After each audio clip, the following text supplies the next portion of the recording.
선배님들 안녕하세요. 이 프로의 케이아시슈입니다. 오늘 이야기는 지금 전 세계가 열광하고 있는 놀라운 이야기입니다. 중국에서, 유럽에서, 미국에서 지금 이 순간에도 수많은 사람들이 한국의 어떤 문화를 체험하고 있는지 아십니까? 바로 우리가 당연하게 여기던 우리 집 따뜻한 그 바닥, 온돌 이야기입니다.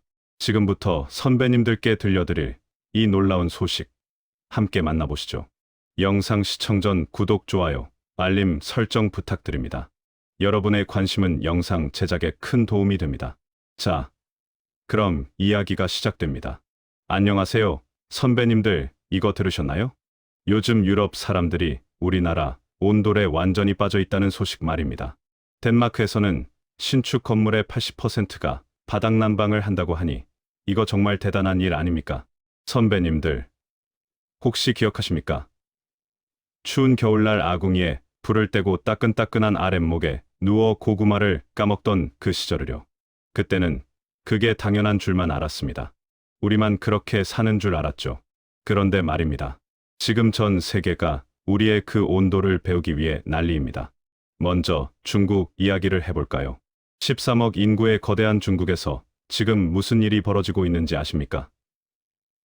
중국에서 새로 짓는 집 4채 중에 한 채가 한국식 온돌을 깔고 있습니다. 놀랍지 않습니까? 중국 사람들은 원래 수천 년 동안 벽난로나 라디에이터로 난방을 했습니다. 바닥은 차가워서 신발을 신고 집 안에서 생활했죠. 그런데 지금은 완전히 달라졌습니다. 이 변화의 시작이 뭔지 아십니까? 바로 한류 드라마였습니다. 중국 사람들이 한국 드라마를 보면서 이상한 걸 발견했습니다. 한국 사람들은 겨울에도 집 안에서 맨발로 다니더라는 겁니다. 심지어 바닥에 누워서 생활하는 것도 봤죠. 아니, 겨울인데 어떻게 바닥이 따뜻할 수가 있지? 이게 궁금해진 겁니다. 베이징에 사는 퐁중 씨라는 분이 있습니다. 이분 집은 3대가 함께 사는 큰 집인데요. 2년 전에 한국식 온돌을 처음 설치했답니다. 처음에는 집 안에서 신발을 벗는다는 것 자체가 어색했대요. 수천 년 동안 신발 신고 살던 문화였으니까요. 그런데 막상 살아보니 어땠을까요? 세상에, 이게 이렇게 편할 수가 있나. 방 전체가 포근하니까 가족들이 자기 방에만 있지 않고 거실에 다 같이 모이더래요. 할머니, 할아버지는 뜨거운 바람을 내뿜던 라디에이터가 없어져서 너무 좋아하시고요. 주부는 청소가 쉬워져서 살림이 편해졌다고 합니다. 한국산 보일러를 파는 중국 판매 차량이 있답니다. 이 차에는 직접 온도를 체험할 수 있는 공간이 마련되어 있어요. 중국 사람들이 차에 올라와서 따뜻한 바닥을 딱 밟아보는 순간, 아, 이거다 하면서 바로 계약서에 사인을 한답니다. 그냥 단순한 보일러가 아니에요. 중국 사람들에게 온돌은 새로운 부의 상징이자 선망의 대상이 됐습니다. 우리 집에 한국식 온돌 있어 라고 말하면 주변에서 부러워한대요. 이제 중국에서 온돌을 깔면 생활 자체가 바뀝니다. 입식 생활을 하던 사람들이 좌식 생활로 바꾸고 있어요. 침대 대신 바닥에 이불을 깔고 자고, 식탁 대신 좌탁을 쓰는 집들이 늘어나고 있습니다. 쉽게 말해서 한국 드라마에서 봤던 그 생활을 자기들도 해보고 싶어 하는 겁니다. 그런데 말입니다. 중국만 이런 게 아닙니다. 멀리 유럽까지 가볼까요? 북유럽은 1년 중 60일도 햇빛을 볼 수 없는 곳이 많습니다. 잿빛 하늘 아래서 유럽 사람들은 수백 년 동안 추위와 싸워왔어요. 덴마크에 사는 헤르만 씨라는 분이 있습니다. 이분은 집 개조가 취미인데요. 12년 전에 처음으로 바닥 난방을 설치했답니다. 주변 사람들이 다 말렸어요. 그거 설치 비용만 얼마인데. 미쳤어? 근데 결과는 어땠을까요? 헤르만 씨 말로는 기대 이상이었답니다. 기존 유럽식 난방은 70도에서 80도까지 물을 끓여야 난방이 됩니다. 그런데 한국식 온돌은 30도에서 40도만 되어도 충분히 따뜻하대요. 연료가 절반도 안 들어가는 겁니다. 지금 덴마크에서는 새로 짓는 집의 80%가 바닥 난방입니다. 독일, 오스트리아, 스위스도 마찬가지예요. 유럽 난방 방식의 대세가 완전히 바뀌고 있는 겁니다. 여기서 잠깐, 선배님들 궁금하지 않으세요? 유럽 사람들은 원래 어떻게 겨울을 났을까요? 옛날 유럽에는 굴뚝도 없었답니다. 집 안에 모닥불을 피우고 살았어요. 그러면 어떻게 됐을까요? 연기가 집 안에 가득 차서 질식사하는 사람이 수두룩했습니다. 나중에 벽난로가 발명됐죠. 그런데 이것도 문제가 많았어요. 뜨거운 공기는 위로만 올라가잖아요. 그러니까 바닥은 얼음장처럼 차갑고 천장 쪽만 따뜻한 겁니다. 프랑스의 태양왕 루이 14세 기억하시죠? 베르사유 궁전에 살았던 그 왕 말입니다. 그런 위대한 왕이 살던 궁전도 겨울에는 형편없었답니다. 왕비가 잘 때 개를 7마리나 침대에 데리고 잤대요. 추워서요. 와인잔에 담긴 술이 얼어버린 기록도 있답니다. 왕실도 이 정도였으니 평민들은 오죽했겠습니까? 그런데 한국은 달랐습니다. 강원도 산골 마을 어르신들 말씀이 생각납니다. 영하 10도까지 떨어지는 추운 겨울에도 나무 장작 몇 개만 아궁이에 넣으면 방 전체가 따뜻해졌대요. 밥을 지으면서 동시에 난방도 되니 일석이조였죠. 늦게 들어오는 가족을 위해 주발에 담은 밥을 아랫목에 넣어두면 다음날 아침에도 따끈따끈하게 먹을 수 있었답니다. 그런데 말입니다.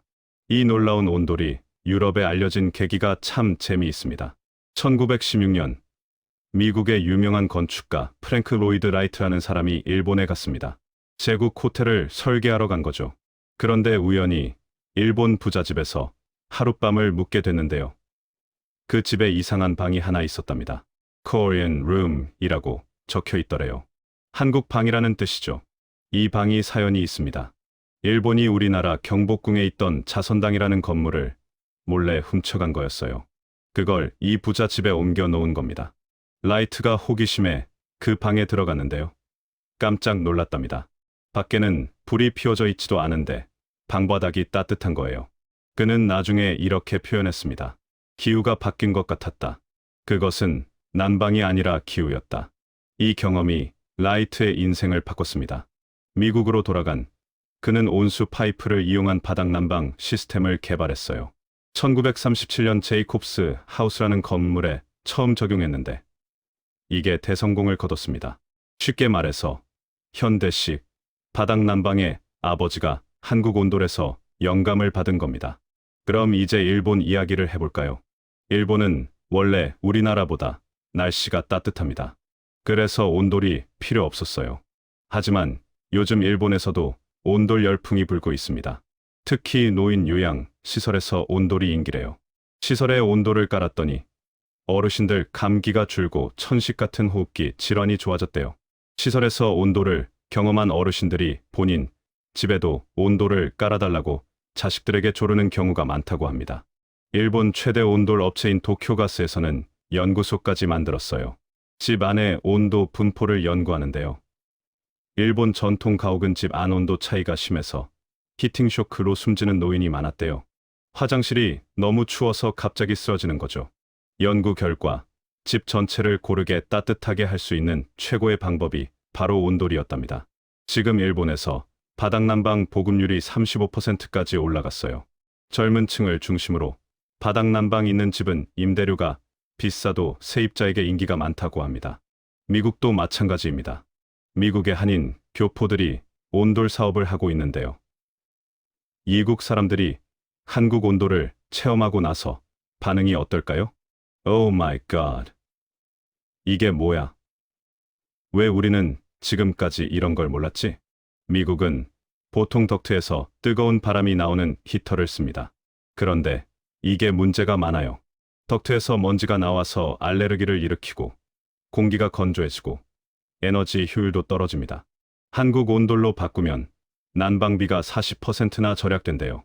게다가 먼지도 안 나오고 집 전체가 고르게 따뜻하고 쾌적하니까 이국 사람들이 열광하는 겁니다. 캘리포니아에서 온돌 사업을 하는 한 분이 이런 말씀을 하셨어요. 대형 건축회사 미팅에서 온돌 시스템을 제안하면 반응이 정말 뜨겁습니다. 이제는 K난방 시스템 시대입니다. 그런데 말입니다. 여기서 정말 중요한 사실을 하나 말씀드려야겠습니다. 우리 온돌이 얼마나 과학적인지 아십니까? 의학적으로 봤을 때 인간의 몸은 두 한조결이 가장 건강합니다. 머리는 시원하고 발은 따뜻해야 한다는 뜻이에요. 우리 동의보감에도 나와 있는 내용입니다. 머리를 시원하게 해서 병이 나는 법이 없고 배와 발을 따뜻하게 해서 병이 나는 법이 없다. 실제로 실험을 해봤답니다. 온돌방과 서양식 난방방을 비교했는데요. 적외선 카메라로 사람 체온을 측정했어요. 온돌방에 있던 사람은 머리 온도가 낮아지고 발 온도가 38.9도로 올라갔습니다. 완벽한 두안조결 상태죠. 그런데 서양식 난방방에 있던 사람은 정반대였어요. 머리는 35도로 뜨거워지고 발은 28도로 차가워졌습니다. 머리가 뜨겁고 발이 차가우면 어떻게 될까요? 냉증이 생기고 두통이 생기고 어지럼증이 생깁니다. 게다가 온돌은 복사열로 따뜻하게 하기 때문에 피부에 직접 닿는 열 효과가 있어요. 이게 혈관을 확장시켜서 혈액순환을 좋게 만듭니다. 선배님들, 우리가 겨울에 따뜻한 아랫목에 누워 있으면 온몸이 풀어지는 느낌 받으셨죠? 그게 다 과학적인 이유가 있었던 겁니다. 그럼 여기서 질문 하나 드리겠습니다. 이렇게 좋은 온돌인데 왜 한국에만 있었을까요? 첫 번째, 나무가 많아야 합니다. 온돌은 나무를 태워야 하니까요. 우리나라는 산이 많아서 나무가 풍부했어요. 두 번째, 추워야 합니다. 온돌이 꼭 필요할 정도로 겨울이 춥고 길어야 해요. 세 번째, 농경 문화여야 합니다. 유목민족은 이동하면서 살기 때문에 온돌을 만들 수 없어요. 이 세 가지 조건이 딱 맞아떨어진 곳이 바로 한반도였습니다. 온돌의 역사를 거슬러 올라가면 기원전 3세기까지 갑니다. 지금으로부터 약 2400년 전이에요. 평안북도 영변 세종리에서 온돌 유적이 발굴됐거든요. 처음에는 방 전체를 덮이는 게 아니었습니다. 사람 하나만 누울 수 있을 정도의 작은 전기장판 같은 거였어요. 연료가 많이 필요하니까 전체를 다 덮일 수는 없었죠. 그런데 고려 시대가 되면서 달라집니다. 전체 방을 덮이는 온돌이 나타나기 시작했어요. 처음에는 주로 절에 있는 스님들이 사용했답니다. 왜 스님들이었을까요? 산속은 정말 춥잖아요. 그런데 스님들은 혼자 사니까 큰 방이 필요 없었어요. 작은 방 하나만 완벽하게 따뜻하게 만들면 되는 거죠. 그래서 산속 절에서 온돌 기술이 발달했답니다. 조선시대가 되면서 양반집에도 온돌이 퍼졌고요. 조선 후기에는 일반 백성들도 온돌을 쓰기 시작했습니다. 여기서 재미있는 기록이 하나 있습니다. 조선의 실학자 이익 선생이 이런 말을 남겼어요. 종들마저 따뜻한 방에서 잠을 안 자는 자가 없다. 조선 후기에는 종까지도 온돌방에서 잤다는 뜻입니다. 온돌이 그만큼 대중화됐다는 거죠. 그런데 문제가 생겼습니다. 조선시대 전기에는 양반이 인구의 10%밖에 안 됐어요.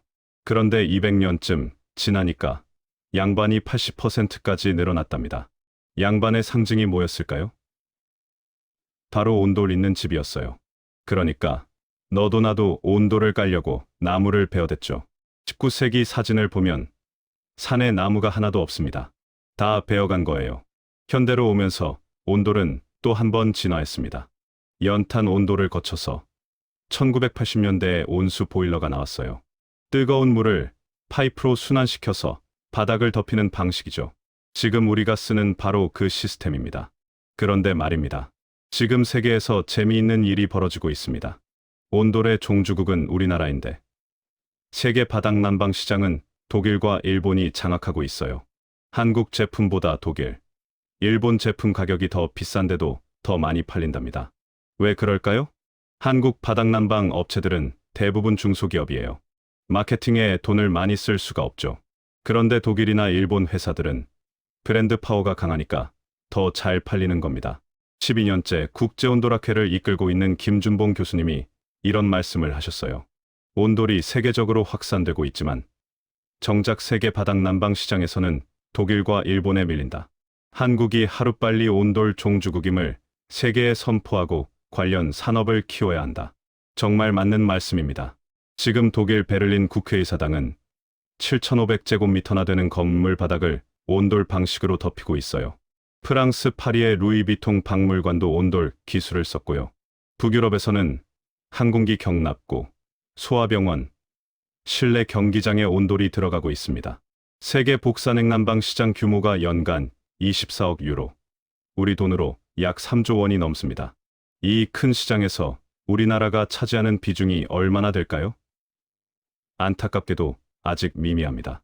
그런데 최근 좋은 소식이 있습니다.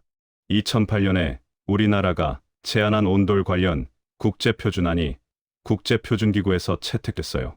이게 무슨 뜻이냐면 이제 세계 각국이 난방에 대한 법 기준을 만들 때 우리 온돌 규격을 따라야 한다는 겁니다.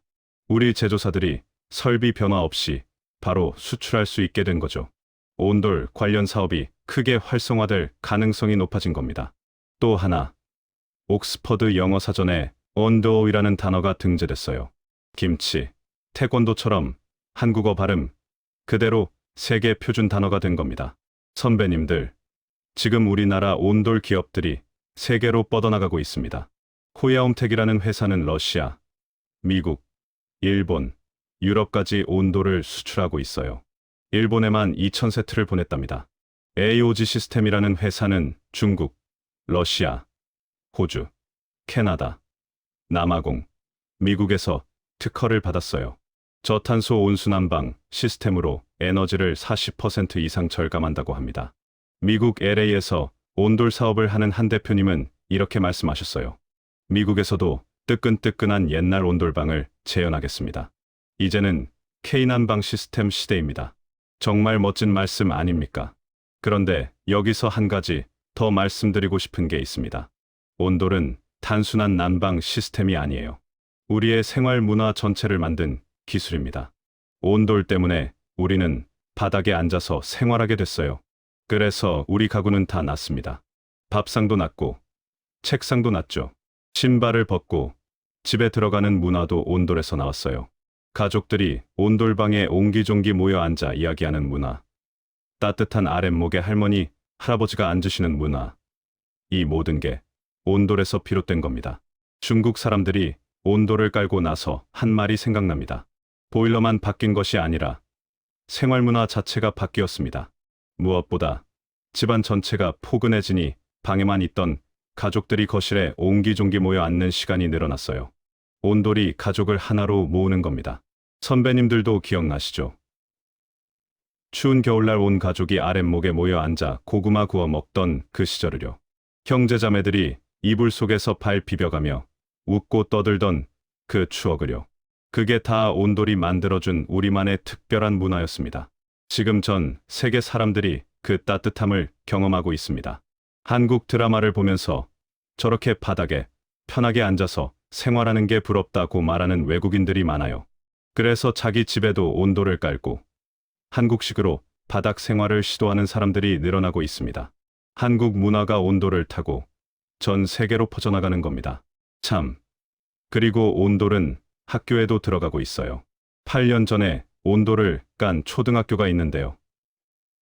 겨울에 학교 가기 싫어하던 아이들이 완전히 달라졌대요. 교실 바닥이 따뜻하니까 아이들이 미술 시간에 바닥에 앉아서 그림을 그려요. 집에서처럼 편하게 생활하니까 정서적으로 안정되고 안전사고도 줄어들었답니다. 공항 경사로에도 온돌 원리가 들어가 있어요. 지붕에도 들어가고요. 눈이 쌓이면 자동으로 열선이 작동해서 눈을 녹여버립니다. 안전을 위해서죠. 층간소음 문제를 해결하는 데도 온돌 시스템이 쓰여요. 전통 구들의 고래처럼 공간을 만들어주면 소음을 크게 줄일 수 있답니다. 이 기술로 중국, 일본에도 진출할 계획이래요. 선배님들, 정리해볼까요? 우리가 당연하게 여기던 온돌이 지금 전 세계를 덮이고 있습니다. 중국에서, 유럽에서, 미국에서, 일본에서 수많은 사람들이 한국의 온돌을 경험하고 있어요. 에너지 효율이 뛰어나고 건강에 좋고 쾌적하고 환경에도 좋은 온돌. 2400년 전 우리 조상들의 지혜가 21세기에 다시 빛을 발하고 있습니다. 독일 베를린 국회의사당에서, 프랑스 루이비통 박물관에서, 덴마크 오페라 하우스에서, 핀란드 공항에서, 지금 이 순간에도 한국의 온돌 기술이 세계인을 따뜻하게 해주고 있습니다. 이제는 우리가 온돌 종주국으로서의 자부심을 갖고 세계 시장에서 제대로 된 위치를 찾아야 할 때입니다. 선배님들, 오늘 이야기 어떠셨어요? 우리가 너무나 당연하게 여기던 따뜻한 바닥이 사실은 전 세계가 부러워하는 대단한 기술이었습니다. 2400년 동안 이어져 온 우리 조상들의 지혜가 지금 21세기에 다시 빛을 발하고 있는 거죠. 추운 겨울날 아궁이에 불을 떼던 우리 어머니 아버지 세대. 그분들이 지키고 이어온 그 문화가 이제는 세계인의 삶을 바꾸고 있습니다. 한국 드라마를 보고 온도를 알게 된 중국 사람들. 에너지, 절약을 위해 온도를 선택한 유럽 사람들. 건강을 위해 온도를 깔은 일본 사람들. 이 모든 사람들이 지금 우리 조상들이 만든 따뜻함을 경험하고 있습니다. 선배님들께서 어렸을 적 할머니 손잡고 따뜻한 아랫목에 앉아 고구마 까먹던 그 순간들. 그게 헛되지 않았습니다. 그 소중한 기억 속에 담긴 우리 문화가 지금 전 세계로 퍼져나가고 있으니까요. 세상이 아무리 빨리 변해도 사람이 따뜻함을 원하는 마음은 변하지 않습니다. 그 따뜻함을 2400년 전부터 만들어온 우리 민족이 자랑스럽지 않으십니까? 그럼 지금까지 대한민국의 핫이슈를 알리는 2%였습니다. 구독과 좋아요 부탁드립니다.